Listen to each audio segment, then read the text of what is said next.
it is like for a child to go through a DMD clinical trial. We hope this video will help to educate you as parents of DMD boys on what is required to be enrolled in a clinical trial, as well as what tests are usually performed. Moreover, we hope to relay the importance of clinical trials for improving treatment and therapies that prolong life expectancy and the quality of life for young boys with DMD. First, we will give an overview of clinical trials. Clinical trials are used in research in order to test the clinical efficacy of a drug or treatment. In clinical trials, experiments and observations are conducted on real-life patients under very controlled conditions. Clinical trials are central to enacting medical progress, not only for DMD, but all medical conditions and illnesses. In 1986, the cause of DMD, a mutated dystrophin protein, was discovered. This enabled researchers and scientists to better target dystrophin for treatment and develop efficacious drugs and therapies for DMD. DMD therapy was radically revolutionized in 2016 with the clinical trials race between Sarepta's eteplirsen and BioMarin's drisapersen. The sample size was a notable topic of focus in the FDA approval discussions.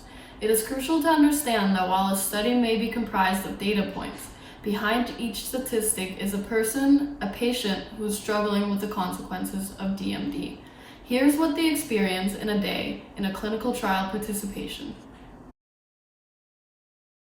Often, children trying to enroll in clinical trials have to travel far for their initial assessments. Some children may have to travel a few hours by car, but others will have to travel across the nation or even to another country to participate. As DMD patients enrolling in clinical trials are young children, their parents and siblings may have to travel along with them for the testings.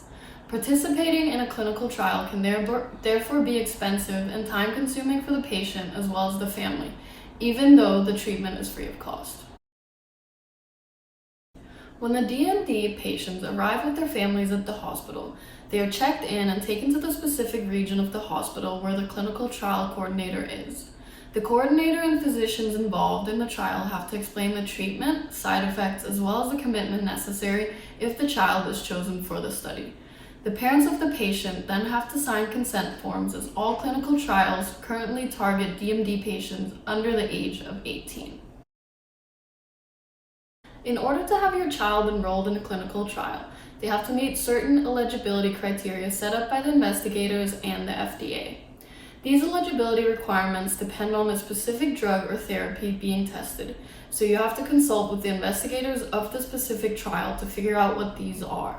In order to determine eligibility, there are tests that are conducted in most cases to get an idea of the current state of your child's disease progression. These include simple blood draws that can be used to test a multitude of things such as creatine kinase levels, which indicate the level of muscle damage. The blood samples will also be used for genetic testing to identify the specific mutation that affects your child.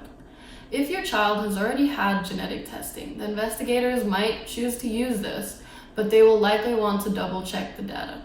In most cases, although more invasive, the investigators will take a muscle biopsy in order to observe the cellular phenotype and current extent of muscle damage in your child. In order to test the physical translation of the muscle tissue damage, the investigators do an extensive physical therapy evaluation.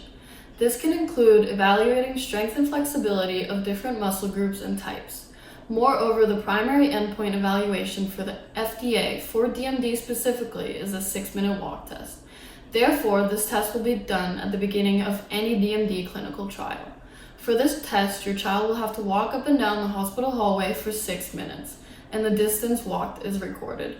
Moreover, a set requirement for many clinical trials is ambulation, as the 6-minute walk test is a required test for FDA approval. If your child meets the set eligibility requirements for each of these tests, your child will be enrolled into the clinical trial. After enrollment, more tests may be conducted so the researchers have your child's health baseline fully to compare with the results following the treatment. Throughout the treatment period, many of these tests will be completed numerous times to evaluate whether the treatment should be continued or not. Although participating in clinical trials may seem like a daunting process for your child and your entire family, These studies provide the next key steps towards finding a real cure for DMD. Though the cure may seem distant at times, clinical trials provide essential information and data needed to improve treatment, and thereby inch towards the ultimate goal of eliminating the effects of DMD. Several drugs have been approved to prolong life for DMD patients, but we really need to get to the root of the problem, which is mutations in the dystrophin gene. A key exon-skipping drug, epileptin, was approved in 2016, which enabled significant changes in dystrophin expression in muscle tissues, improving overall muscle health. In order to see more treatments and possibly a cure for DMD, more people need to learn about the possible benefits of clinical trial outcomes. We hope you, as DMD parents, feel that you have learned valuable information in this video that makes you more confident in searching for and enrolling your child in a DMD clinical trial.